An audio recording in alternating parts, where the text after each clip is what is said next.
ចាថ្ងៃនេះបានស្ងោរហាត់សាច់ជ្រូកជាមួយស្អំនិងការ៉ុតបន្តិចណាបងប្អូនឥឡូវតែផ្ទះខ្ញុំមានដើមស្អំឥឡូវខ្ញុំមក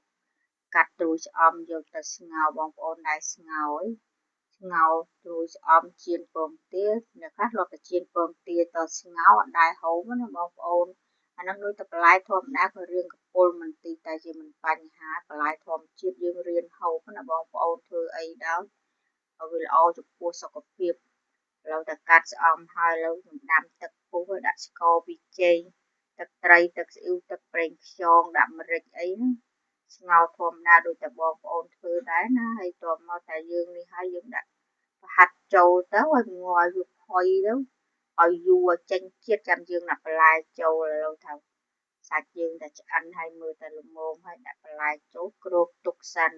ព្រោះបន្លែស្អំយើងដាក់ក្រោយវាចឹងវាអាចឲ្យលួយអត់ឆ្ងាញ់ឥឡូវថាការ៉ុតយើងផុយហើយយើងដាក់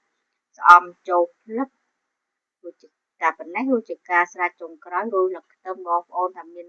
បំពងខ្ទឹមទៀតក៏ដាក់ទៅណានឹងបន្ថែមរសជាតិកាន់តែជាតិតែម្ដងបងប្អូនចុងក្រោយដាក់លឹកខ្ទឹមរួចជាការស្រេចហើយវីដេអូខ្ញុំមានប៉ុណ្ណឹងណាបងប្អូនជួយមើល